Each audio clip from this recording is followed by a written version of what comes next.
Halo 4, the best game of all time. Some might say, peak storytelling. You see, nobody really cared about Halo until this game came around. Honestly, it's a mystery how Bungie were able to crank out 5 full games before 343 delivered this masterpiece and launched the series into the public zeitgeist.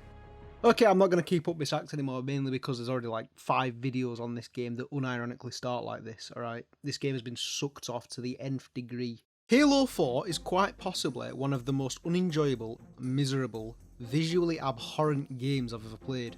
And the worst thing of all, it's a Halo game. Can you imagine going from nothing but back-to-back classics 5 games in a row, only to be suddenly met with this? This game is so unbelievably bland and unremarkable that I couldn't even finish my parody dub series about it on YouTube, and judging by the views compared to the previous dubs, I don't think the people cared that much either. Halo 4, as we already know, but it feels obligatory to mention for these types of videos, was not made by Bungie, the people responsible for all the good Halo games. Instead, this was the first game produced by the now infamous 343 Industries, a game studio that became so despised that they've now changed their name to look like a new studio because like 5 of the main people there left and got replaced with, well, these things. 343 had no interest in following in the footsteps of Bungie. No, in fact, a source came out and said that they actually went out of their way to reject former Bungie staff members who applied to join the company. And who did they hire? They chose to specifically hire people who didn't like Halo. Could you imagine how shite it must have felt for the people from Bungie who tried to work at 343?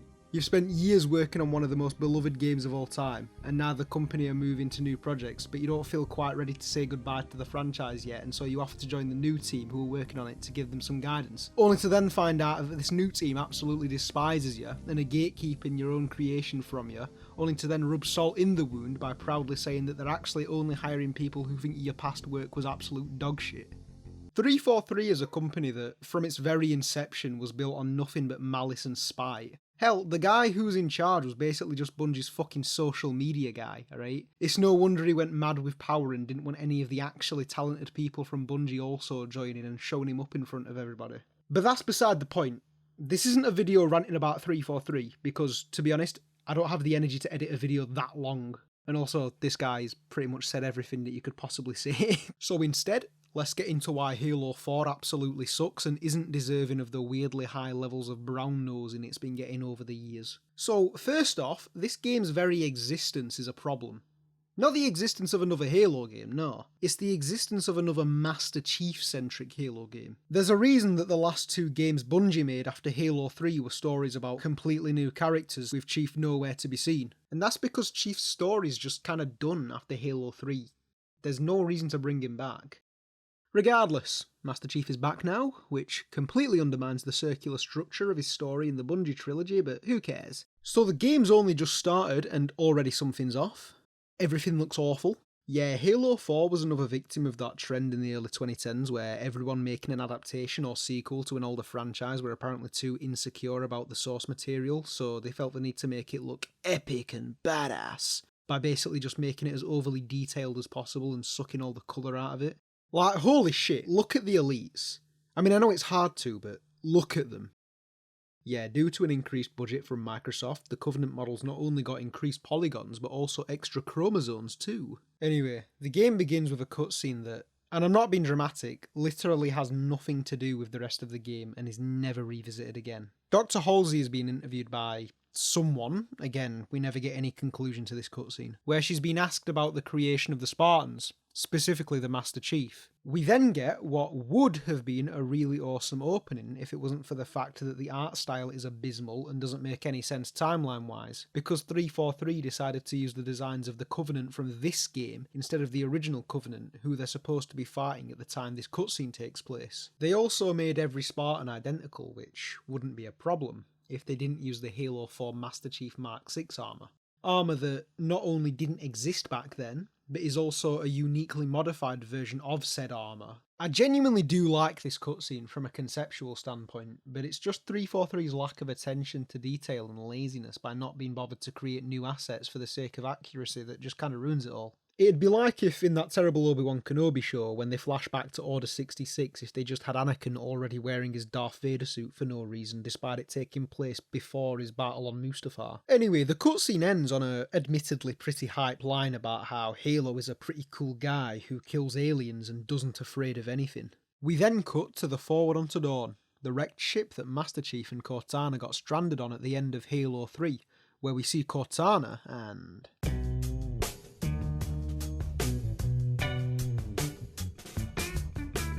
Alright, listen, I know current 343 have basically tried to gaslight us into believing that women don't exist anymore, but let me tell you, they absolutely fucking cooked on the Cortana design in this game. So Cortana wakes up Master Chief, which, again, with all due credit, is done perfectly. Wake up, Chief.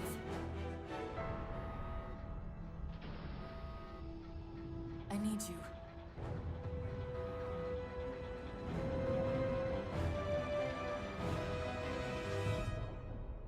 The first level to this game is actually pretty fun, to be honest. It's not above any of the previous game's levels, but it's basically just a, for the time, modern version of the opening to Halo CE, just with one awful change.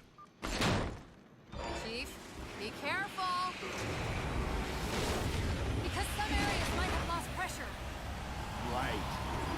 Yeah, so for some reason 343 had this weird obsession with adding these tedious sections where you basically do quick time events, with quick being a bit of an oxymoron because these completely kill the pacing. Originally the game would have just said press X to activate something. Now instead you just have to sit through a 10-second animation of Chief actually pressing the button for immersion, I guess.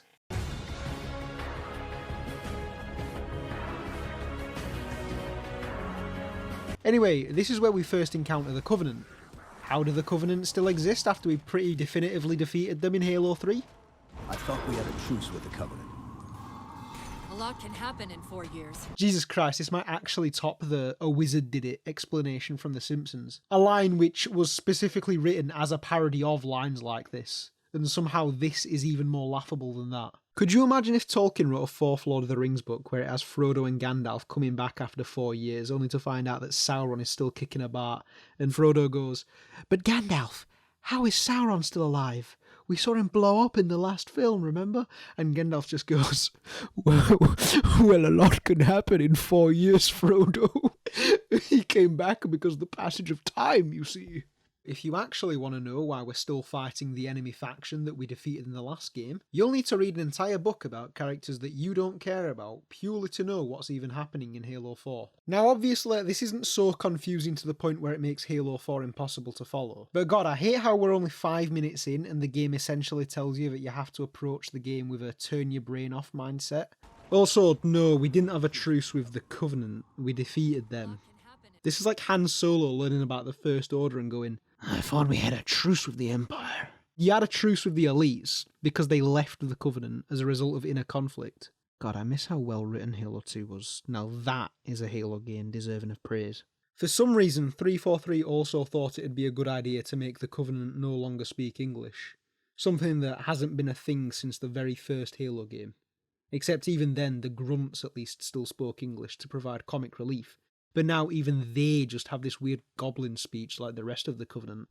This sucks. All you've done is remove a part of the charm from the old games, and we're not even through the first level yet. Anyway, the Dawn and the Covenant fleet get sucked into that planet that we saw at the end of the Halo 3 Legendary ending.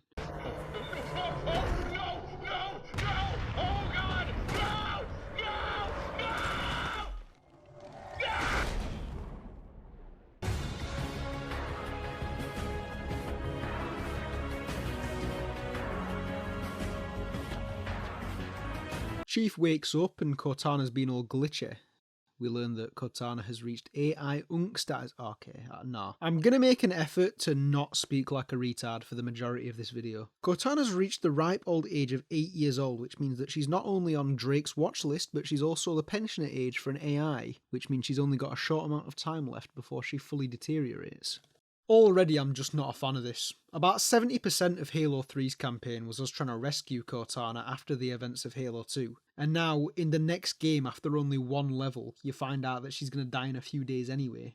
Also, I just want to get something out of the way real quick. So apparently Cortana's rampancy was written in a way that was inspired by the lead writer of Halo 4's experience with Alzheimer's disease with a family member. And look, I know this sounds mean, but just because your inspiration behind something is sad, it doesn't suddenly make it profound and well executed. It also just doesn't excuse the fact that they basically retconned what AI rampancy is in the Halo universe for this one story. Oh boy, I sure hope there isn't something else that they decided to retcon that would also retroactively damage a previous story in the Halo franchise. So Chief wanders around for a bit until he ends up in Not Khazad-dûm from Fellowship of the Ring, and they encounter the Bayformers rejects.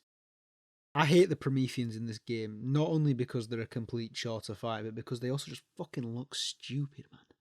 They don't remotely resemble the Forerunner aesthetic from the original games. From what little we saw, the Forerunners clearly had a very minimalist, emotionless style when it came to their designs. So who's the edgelord who designed these while everyone else was busy building the Halo array? I mean, look at them. They've got a fucking evil skull face on them. Why? What, did they think it'd intimidate the Flood? A hive mind of space zombies? This is almost immediately followed by Chief encountering the leader of this planet, the last surviving Forerunner, known as the Didact.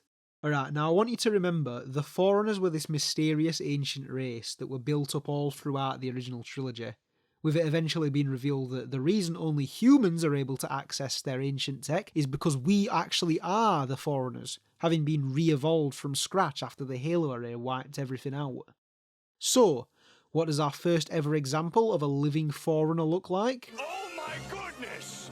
What the fuck? Yeah, never mind. Turns out they were just 9-foot tall vampire people all along. A common cope among 343 defenders is that the Didact isn't actually a regular Forerunner and has actually mutated himself from multiple experiments to try and alter his biology in order to find out a way to become immune to the Flood. But that's just bad storytelling. You don't introduce the audience to a new race of beings by first showing us the weird one, especially since we have nothing to compare him to yet. And even then, this just turns out to be the fans bending over backwards and making stuff up for the writers, because later on we see the librarian, who also looks like a complete freak of nature as well. Anyway, I'll admit some of the Didact's dialogue is pretty cool. He constantly sounds like his words are being ran through ChatGPT with the prompt, make this line sound more sophisticated and Shakespearean. So fades the great harvest of my betrayal.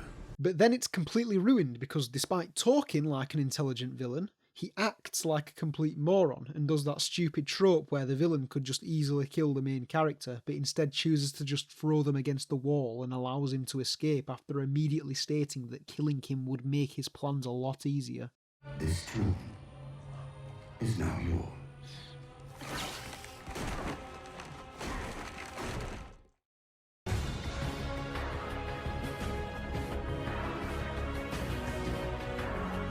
After Chief's plot armour allows him to escape, we meet up with the UNSC Infinity, a ship that got stranded here due to that same weird tractor beam thing that sucked the Dawn into the planet's surface. We then meet probably one of the most widely disliked characters in Halo. I thought you'd be taller.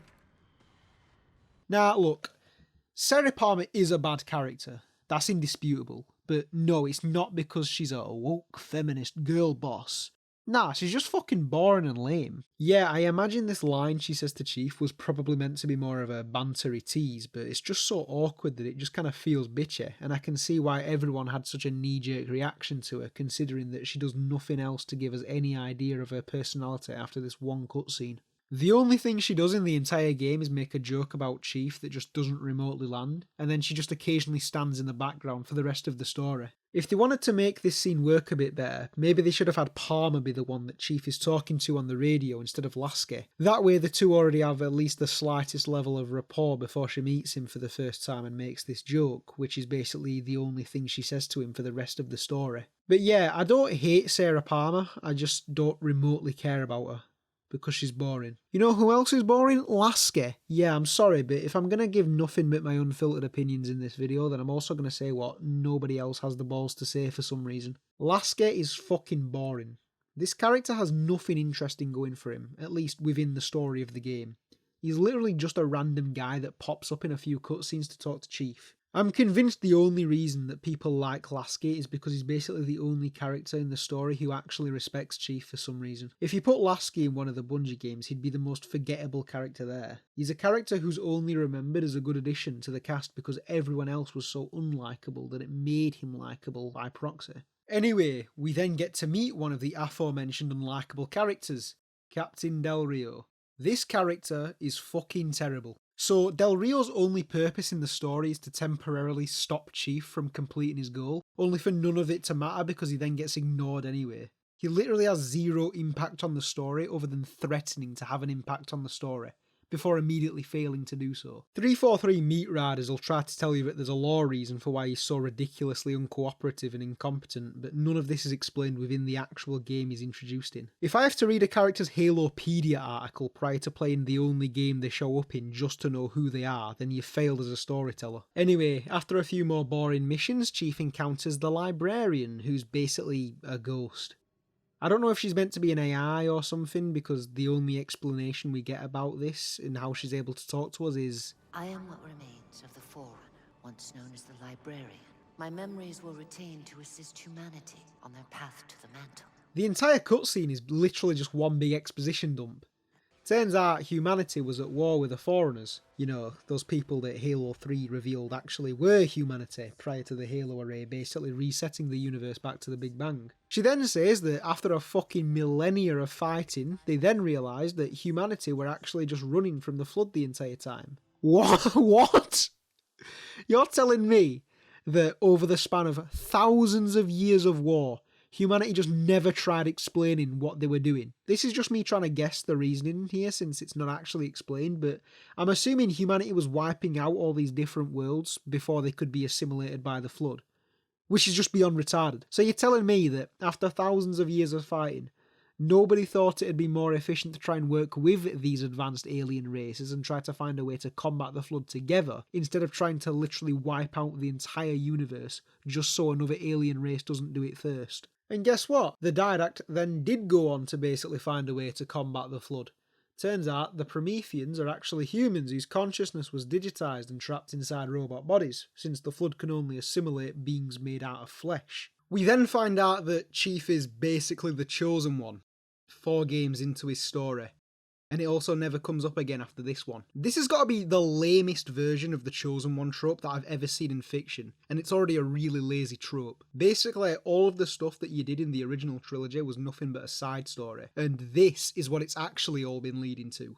You know, despite having zero build-up whatsoever, because it wasn't actually planned. The Librarian then gives Chief this upgrade which makes him immune to the Composer, which is the name of the machine that the Didact uses to turn people into Prometheans. So essentially this cutscene only exists to explain why Chief doesn't get composed with the other humans in that one cutscene that happens later on in the game. I mean, I'm pretty sure people would have been fine just assuming that his armour protected him or something. I mean, that's what I assumed the reason was when I first played this game because I wasn't really paying attention. I mean, in the actual cutscene, you see his energy shields flicker, which implies he's taking damage despite now supposedly being immune to the Composer. So again, this cutscene serves no purpose. After a few more boring missions, Chief returns to the Infinity to warn everyone that the Didact is going to leave the planet and probably use the Composer on Earth. And to the surprise of absolutely no one, Del Rio just doesn't believe him for some reason. No, literally, there's no reason for why he doesn't believe him other than just... You're making that up. Is this literally all the writers could come up with? Why not have a scene of Chief having his helmet cam footage reviewed by Del Rio, only for it to be revealed that all the stuff with the Librarian was actually some sort of telepathic vision and therefore doesn't show up in the helmet cam footage? That way it would at least make sense as to why Chief just isn't believed in this scene, but no, there's just nothing. He just basically comes in and says, yeah, that enemy on this hostile planet that we've already established exists, yeah, he still hates humanity and he wants to wipe out humanity, and then Del Rio just goes, well, that doesn't sound like him. Chief, are you telling Porky Pies? Genuinely, it would have made more sense to pull some retarded plot twist that Del Rio was actually a double agent working for the Didact this whole time, because all of his decisions feel like they're done with the sole intention of making sure the Didact wins and they lose. So Del Rio basically says, no, we won't stop the Didact, who you've just told me is getting ready to leave so he can destroy Earth. Instead, I've decided we're going to go back to Earth, have a pint, and wait for all this to blow over. I just want to once again remind you that Del Rio is not actively trying to help the Didact here. No, this is just his genuine plan for what he thinks they should do in this situation. Cortana then starts glitching out and it's just kind of awkward. Like, the way she delivers the line makes it feel like there should have been some big sound effect at the end, like maybe an EMP pulse to go with the little shockwave thing she makes, but there isn't any. So it's just kind of awkward. I know I'm nitpicking here, but I just always found this scene really goofy whenever I played Halo 4. Anyway, Del Rio, this time actually somewhat understandable, says, right, this bitch is fucking crazy and a liability. Pull the plug. Chief obviously refuses to let this happen and tells Del Rio to fuck off. Chief then goes to the hangar and we get a pretty decent scene of Cortana monologuing about how she can tell the planet's artificial sun isn't real due to a bunch of techno jargon, but she has no idea if it actually looks and feels real to a living being since she's just an AI. There's no wrong with this scene, but it's just another one of those moments that people on Twitter seem to think is the pinnacle of deep storytelling, when really it's just another cliche scene of a robot lamenting that it doesn't know what it's like to be a human. It's then followed up by another scene which the Twitter side of the fanbase love to suck off, and again, it's just fine. It's not deep or profound, it's just competent storytelling. Before this is all over, promise me you'll figure out which one of us is the machine.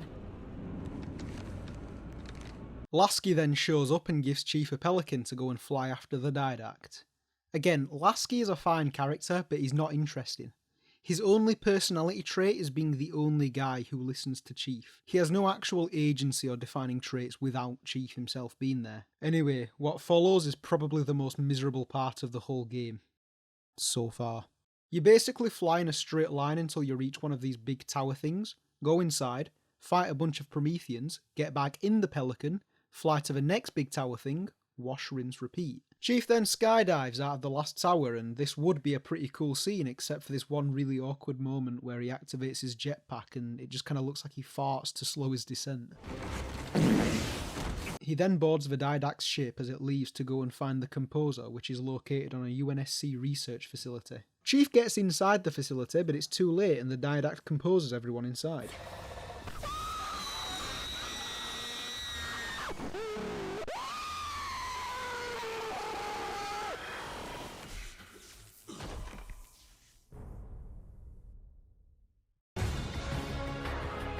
Again, this scene is pretty cool. The build up to it is pretty intense, with Cortana constantly spazzing out and costing you valuable time, so Cortana's guilt and almost traumatised reaction afterwards makes sense. I also like our Chief just pushes it all to the side and focuses on continuing the mission, which is in line with the thing Cortana said earlier about how Chief is ironically the more robotic of the two. They then get in another ship, and this is truly the most miserable part of the game. This whole level is just you flying in a straight line. It's basically like one of those turret sections in every COD game, except somehow even less fun. Chief then fights the Didact and it looks like he's about to die, but Cortana pulls some magic bullshit and manages to restrain him, and fuck me man, it looks so goofy, dude. The way they're all jumping and shit, it's just so silly looking. Chief then kills the Didact and the day is saved.